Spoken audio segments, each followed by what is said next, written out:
اعوذ باللہ من الشیطان الرجیم بسم اللہ الرحمن الرحیم آمن الرسول بما انزل الیہ من ربہ والمؤمنون. ایمان لائے رسول اللہ بھی اور ان کے ساتھی ایمان والے بھی اس پر جو نبی صلی اللہ علیہ وآلہ وسلم پر ان کے رب کی طرف سے نازل ہوا. یہ ہماری خوش قسمتی ہے کیونکہ ہم بھی ایمان والوں میں شامل ہیں، یعنی ایمان قبول کرنے والوں میں. تعویل خاص میں تو صحابہ ہیں اور پھر قیامت تک جو لوگ بھی ایمان قبول کریں گے، کہ اللہ نے اہل ایمان کا ذکر اپنے پیغمبر کے ایمان کے ساتھ کیا ہے. سب سے پہلے محمد بن عبداللہ ایمان لے کر آئے ہیں محمد رسول اللہ پر. رسول اللہ نے خود بھی اپنے اوپر ایمان لے کے آئے. یہ بڑی باریک بات ہے. یعنی اللہ تعالیٰ پیغمبروں کا دل ایسا بناتا ہے کہ جب ان پر فرشتہ نازل ہوتا ہے تو ان کو اس بات پہ استقامت ملتی ہے کہ یہ فرشتہ ہی آیا، کوئی شیطان نہیں میری طرف آیا. یہ جو دل کا پختہ ہونا ہے ایمان کے اوپر کہ واقعی اللہ کا پیغمبر ہوں، یہ اللہ کی طرف سے ہوتا ہے. جب نبی الاسلام پہ پہلی وحی نازل ہوئی تو نبی صلی اللہ علیہ وآلہ وسلم سب سے پہلے اپنے اوپر ایمان لے کر آئے. اسی کو کہا جاتا ہے کہ محمد بن عبداللہ ایمان لائے محمد رسول اللہ پر اور اہل ایمان بھی. کل آمن باللہ وملائکتہ وکتبہ ورسلہ.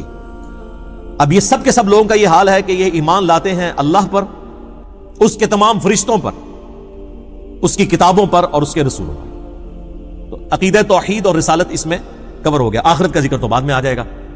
فرشتوں پر ایمان، کتابوں پر ایمان بھی توحید اور رسالت کی کیٹیگری میں ہی فال کرتا ہے. فرشتوں کو اللہ نے پیدا کیا اور پیغمبروں پہ ہی کتابیں نازل ہوتی ہیں. بڑی تین کیٹیگریز وہی ہیں: عقیدہ توحید، عقیدہ رسالت اور عقیدہ آخرت. لا نفرق بین احد من رسلی. ہم رسولوں میں ایمان لانے میں فرق نہیں کرتے، ایمان سب پہ برابر کا ہے. یہ جو سورۃ البقرہ میں آیات آئی تھی نا، تلک الرسل فضلنا بعضهم علی بعض، تو اس میں میں نے عقیدہ تفضیل بین الرسل اور تفریق بین الرسل کے اوپر ڈیٹیل سے گفتگو کی تھی کہ رسول ایک دوسرے میں فضیلت رکھتے ہیں.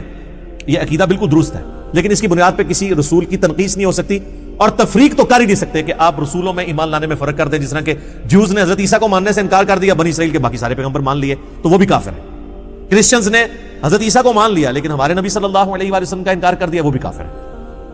وقالوا سمعنا واطعنا. اور اہل ایمان کی نشانی وہ کہتے ہیں ہم نے سنا اور اطاعت اختیار کی. اور وہ یہودی کیا کہتے تھے؟ سمعنا وعصینا، سنا اور نافرمانی کی. نعوذ باللہ. غفرانک ربنا والیک المصیر. اے اللہ ہم تیری مغفرت کے طلبگار ہیں اے ہمارے رب، اور ہمیں لوٹ کر تیری طرف جانا ہے. یہ لوٹ کر تیری طرف جانا ہے عقیدہ آخرت آ گیا. تو یہ تجدید ایمان ہے جو میں نے شروع میں کہا تھا کہ سارے بنیادی عقائد ان آیات کے اندر کور ہے. لا یکلف اللہ نفسا الا وسعها. اللہ تعالی کسی جان پر بوجھ نہیں ڈالتا مگر اتنا ہی جتنا اس کی وسعت ہے. یہ دنیا کے اعتبار سے بھی ہے، آخرت کے اعتبار سے بھی. اور یہ اللہ ہی یقین کریں جو جج کر سکتا ہے، کیونکہ کچھ چیزیں تقدیر میں ہیں. حتیٰ کہ صحیح مسلم میں حدیث ہے کہ یہ جو دانائی ہے نا، کسی کا ذہین ہونا، یہ بھی تقدیر سے ہے. تمام لوگ ذہانت میں برابر نہیں ہو سکتے. البتہ ایک ڈیٹم لیول پہ چیز ہے جو سب کو دی اللہ نے، وہ اللہ کی پہچان ہے. آخرت کی کامیابی وہ حاصل کر سکتے ہیں. اس میں اگر کوئی پاگل ہے اس سے تو ویسے ہی اللہ تعالیٰ نے قلم اٹھایا ہوا ہے، اس اعتبار سے سارے برابر ہیں. لیکن جو باقی جو صلاحیتیں ہیں ظاہر ہے ہر بندے کو ڈیفرنٹ اللہ نے دی ہیں. تو اللہ یہ جج کر سکتا ہے کہ اس کو میں نے 100 نمبروں کی صلاحیت دی تھی، اس نے 70 حاصل کیے، یہ ناکام ہے. اس بیچارے کو صلاحیت ہی 50 کی دی تھی، اس نے 50 میں سے 50 حاصل کر لیے، اگرچہ 70 سے کم ہے لیکن اس کی 100/100 ہے. اسی لیے کہا جاتا ہے کہ نیکیاں قیامت والے دن گنی نہیں جائیں گی، تولی جائیں گی. کسی شخص کی ایک نیکی کسی کے لاکھ نیکی کے برابر بھی ہو سکتی ہے، کیونکہ جو اسے اللہ نے شاکلہ دیا تھا.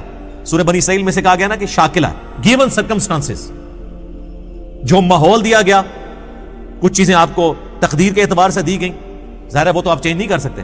انہی حالات و واقعات میں آپ بیسٹ کتنا پرفارم کر سکتے ہیں. لیکن یہ نہ ہو کہ کوئی شخص دنیا میں تو ماشاءاللہ بڑا تیز ہو اور دین کا معاملہ ہے کہ جی ہماری تو استطاعت ہی کوئی نہیں تھی، بالکل ٹائم ہی نہیں ملتا. جی ٹائم سارا تو دنیا نے لایا، ٹائم تو کتنے لگے، فوٹو کاپی ہوتی ٹائم دی. تو دنیا داری میں وہ فل تیز. آپ دیکھیں کتنے آپ کو لوگ نظر آئیں گے جب دین کی بات کریں تو لگتا ہے کہ یہ بیچارے بالکل گئے گزرے ہیں، لیکن ان کو آپ کبھی اپنی دکان پہ دیکھیں تو یہ تو دنیا میں تو میں آپ سے یہ بات کروں گا نا، اور تو کوئی جرت نہیں کرے گا یہ بات کرنے کی، کیونکہ لوگ ڈرتے ہیں آپ لوگوں سے یہ بات کرتے ہیں. لیکن آخرت میں چمڑی اتر جانی ہے. اللہ تعالیٰ اچھا تو بالکل ہی سیدھا تھا، سمجھ کو نہیں لگی.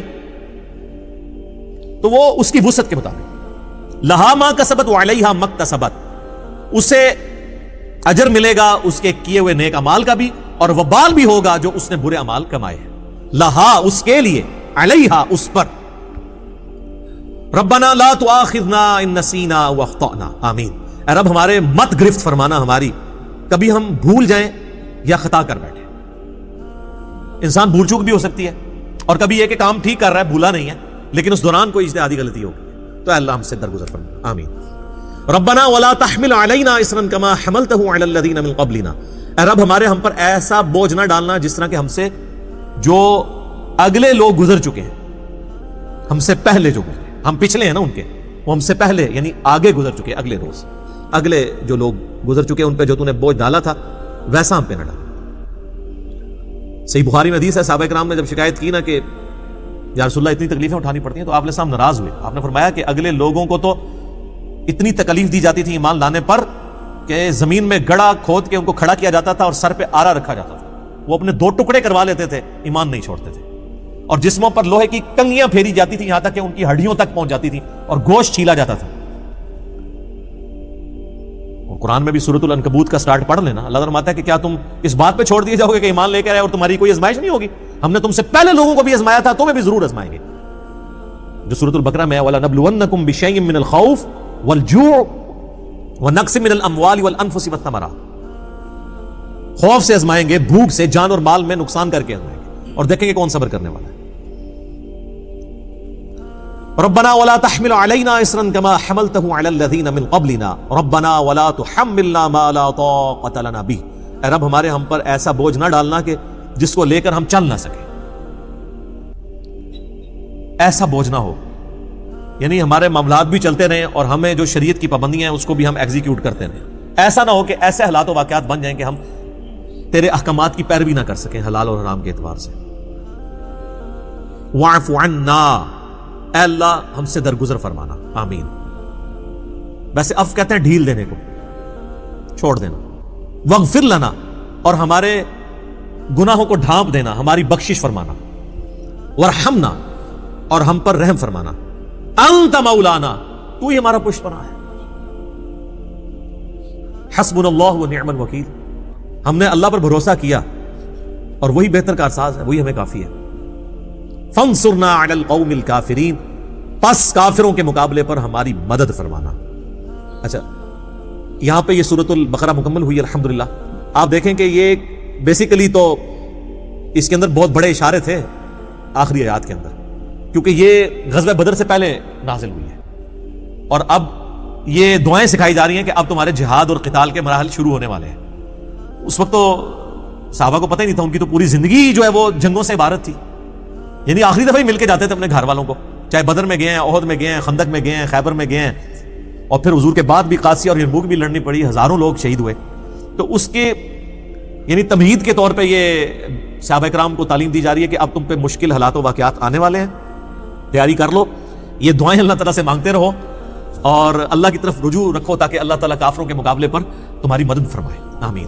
تو یہ میرے بھائیوں کمال کی آیات ہیں، ان کے اوپر تو خیر 1 گھنٹہ اور بھی گفتگو کی جا سکتی تھی، میں نے کوشش کی کہ جو ٹیکنیکل ایشوز ہیں نا اس کو ڈسکس کروں جن کی تفسیر مشکل تھی، باقی چیزوں کو میں نے سکپ کر دیا یہ کیونکہ سیلف ایکسپلینیٹری ہیں خود ہی آیات۔